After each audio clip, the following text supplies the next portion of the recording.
Hello, welcome. My name is Cynthia. If you're new to my channel, welcome. And if you have been here before, thanks for coming back. Today's Sunday, not Saturday. And I know I said I was going to film every Saturday, but life happened, you guys. So yesterday, I could not even hardly human. At the beginning of the week, I had set out this ridiculous goal for myself, and I was like, I'm going to work out 9 hours this week. That's like more than an hour a day, and some days I can't work out. Like Sundays, I usually dedicate that to other things, and so I didn't meet my 9-hour goal because I couldn't human yesterday. I made it to 7 hours. And I had high hopes that I was going to be able to work out for 2 hours yesterday, and I just couldn't do it. I couldn't do much of anything. So that's the reason why my video is late. I'm very sorry for the delay. I'm going to try to be more consistent and not late. But that's my spiel, and so thanks for being understanding and or forgiving. I really, really appreciate each and every single one of you that takes the time to watch my videos. And for this week, I wasn't really sure what I was going to film, so I had just put a question out there to Facebook as to what you guys wanted to hear. And a friend of mine had a great idea of me to give tips and tricks on what works for me as far as diet and exercise and staying consistent. How ironic, staying consistent. But that's what we're going to be talking about today. My hair is funky.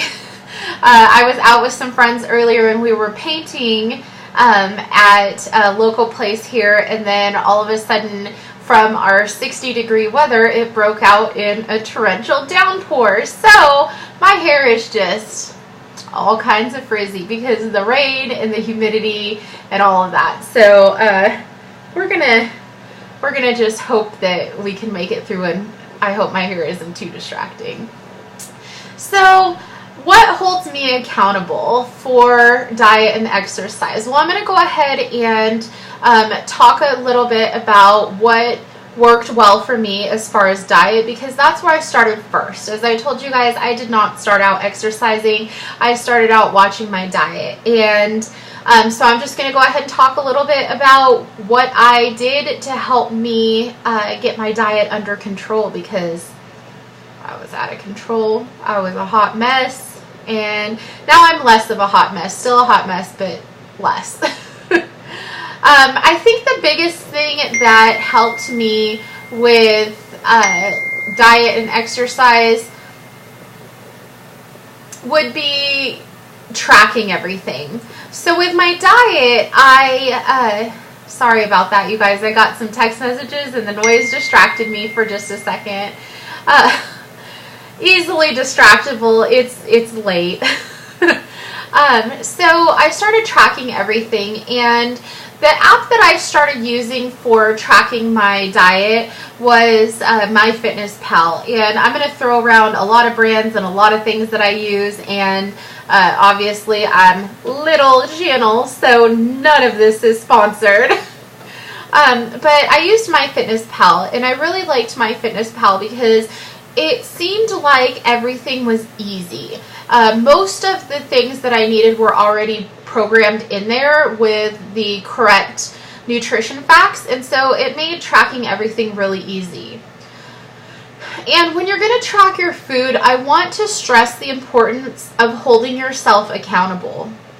Now, a friend of mine, I was helping her kind of get her diet under control, my friend Piper, and she must have thought I was like a drill sergeant, because literally if you eat one M&M or if you have a bite of a croissant, you need to track that stuff. You need to hold yourself accountable so that you're getting your true information as to how many calories, carbs, fat, protein you're consuming every single day. If you're not tracking everything, you're doing nothing but cheating yourself. And while you think, oh, it's just an M&M, okay, it's just an M&M. That one M&M that you had has 2 carbs. Sorry about that. Like, you just need to track it. And so that's what I've done, and it's really been eye-opening. And once you start tracking every single bite that you put into your mouth, I even track my water, you guys. Once you track everything, it is so eye-opening. So then you look at that croissant and you're like, I know that one bite is going to be approximately 9 carbs. I don't want to spend 9 carbs on one bite of a croissant. Why would I spend 9 carbs on one bite of a croissant when I can have bacon and eggs if you eat meat? Or you can have just so many other things. I would rather spend my 9 carbs on an apple rather than a bite of a croissant. And that's just me personally, but definitely the importance is holding yourself accountable and tracking everything that you truly consume. That includes when you slip up and you have those nights where you go out to the restaurant, you have a couple margaritas, you have some fajitas, you eat the chips and queso, then you eat some sopapillas. You track all of that, even the bad days. And you know what? If you have a bad day with food, then you just know that you can do better tomorrow. I don't eat perfect every day. Heck no, I don't. In fact, today I ate Mexican food. I had some of a margarita. I ate a lot of chips and queso.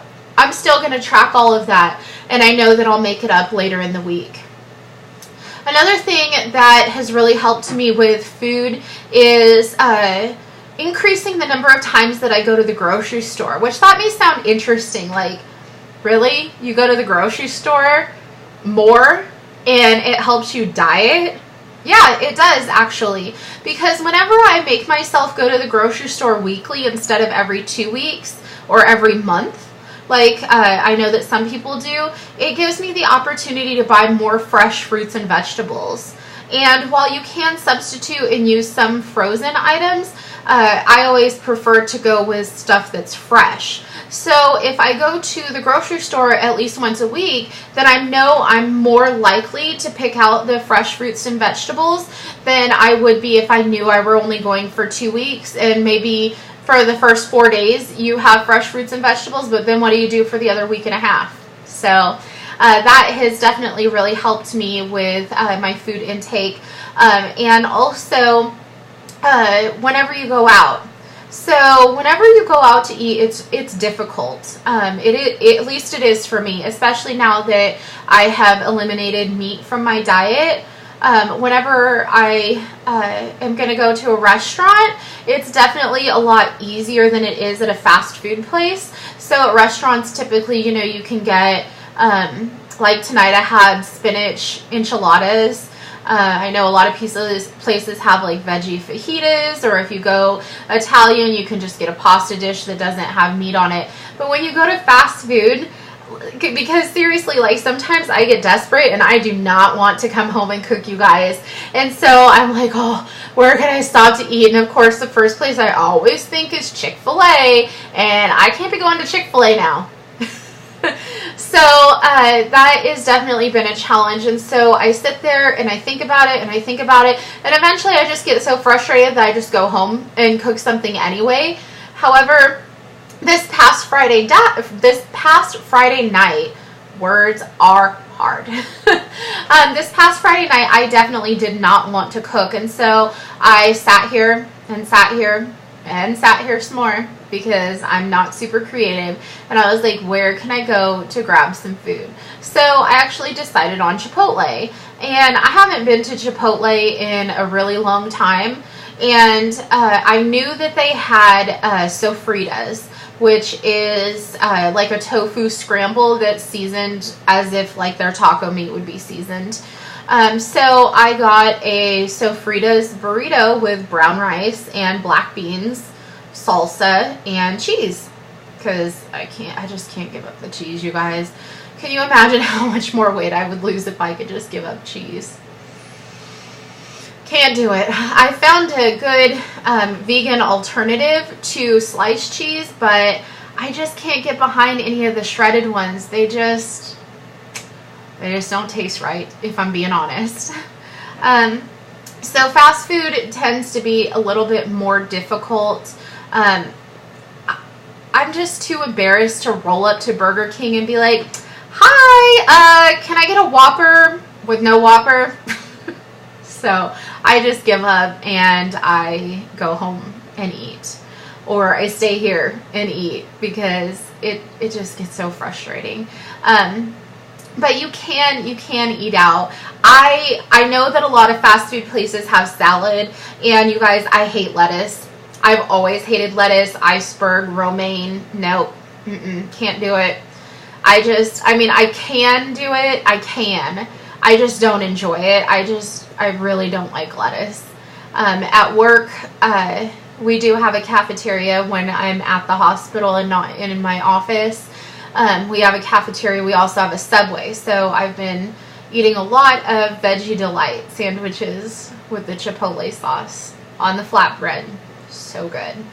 If you're watching carbs, probably not so good. But that's what I do as far as my food. There are, let me think what I eat in a day. Typically, I will have a hard-boiled egg white, because, fun fact, I also don't like egg yolk. I've never liked egg yolk, and I know that's like the best part according to a lot of people, but I've just never liked it.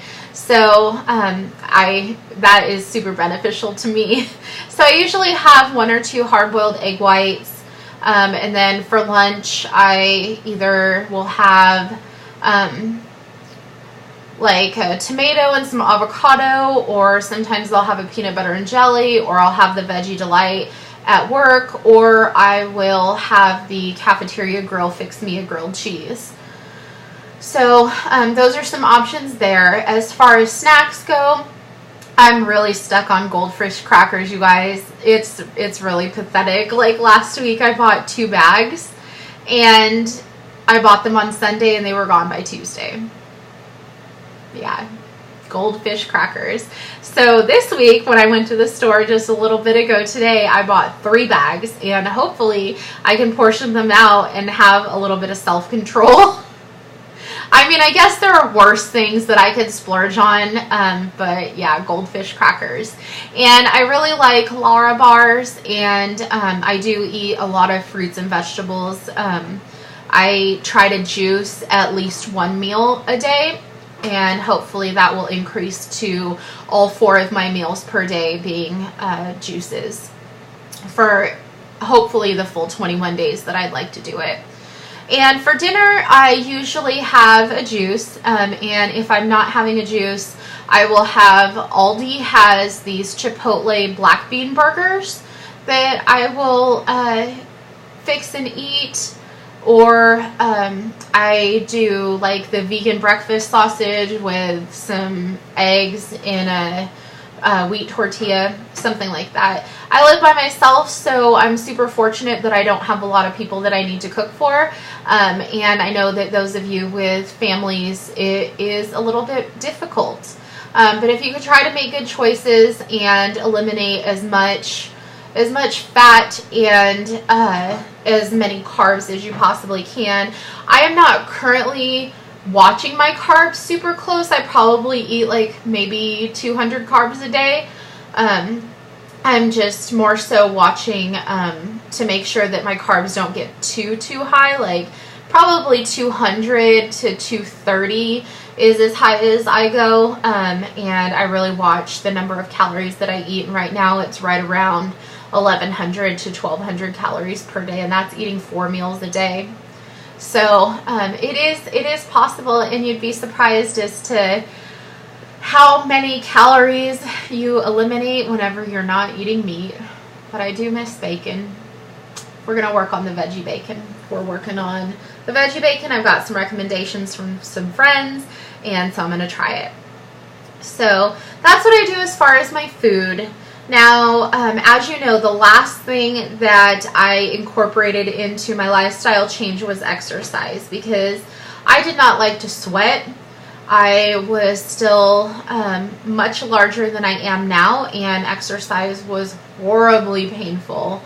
But it was a necessary evil, and you start to feel really, really good. And so then it makes you want to exercise more. But what did I do in the beginning to keep myself exercising? Well, I joined the gym, as I told you guys before, and I started going to exercise classes. And I feel that that works out best for me, better than just going and working out by myself, because one, you have a teacher showing you what to do, and two, you start to make friends in the class. If you take the same exercise class every single week, you start to see the same people over and over again. You learn their names, you say hi to each other, and you really start to hold each other accountable for being there. So the first class that I took whenever I joined this gym was a water aerobics class, and I still take that class 5 months later. And I've made friends with all of the people that regularly go to that class, and try to welcome and encourage as many newcomers as I possibly can. But the same, I want to say maybe it's like the same 4 of us every single time. And so if I don't see one of those 4 people for 1 class or 2 classes or 3 classes, I start to worry about them. And then when I see them again, I'm like, hey, is everything okay? Or, like at the end of class, we'll say, okay, I'll see you on Wednesday, because the classes are on Mondays and Wednesdays. And it really does help. It really helps to start forming relationships with the people around you that you're exercising with. And then you start to hold each other accountable and look forward to going, because to me, it's like I get to see a whole new group of friends whenever I go to the gym. Depending upon what night it is and what class I'm taking, I get to see different sets of friends. So that has definitely helped me. Another thing that has helped me is starting to track my activity. And I get really excited whenever I see the amount of calories that I've burned on any given night. So what has helped me to do that is this watch. And again, not sponsored. This is, I don't know if you guys can see this. It's upside down, obviously. But this is the Garmin Vivoactive HR. And my personal trainer is who recommended it to me, and she told me that this particular watch has one of the most accurate heart rate monitors built into it. So let me take it off so I can show you guys the heart rate monitor. Okay, so the heart rate monitor is actually inside, and it goes against your wrist. Whenever you set up the watch and you program it, you tell it which wrist you're going to be wearing it on, and then it actually has you walk while you're wearing the watch, because the watch does have a GPS built in. It has you walk while you're wearing the watch, and it tracks your location as you're going. One, it can tell you what distance you have gone, but two, when you first get it and you start walking, it shows you, it calibrates the watch so that it can make sure it's showing you the most accurate information. It can start to understand, like what your steps feel like, what your heart rate is like. So you set it up and calibrate it that way. And this watch has an app that goes with it. It's the Garmin Connect app. And the Garmin Connect app also syncs with MyFitnessPal. So MyFitnessPal pulls the exercise that I've done, logs it into my calorie log that I keep for the day, but then also the Garmin Connect pulls how many calories I've consumed for the day, and so I can see how many calories I have consumed, and then it also shows me right below it how many calories I've burned. So I can always make sure that I am at a deficit. So I know my BMR, and BMR is basal metabolic rate. That's how many calories your body burns just from you existing.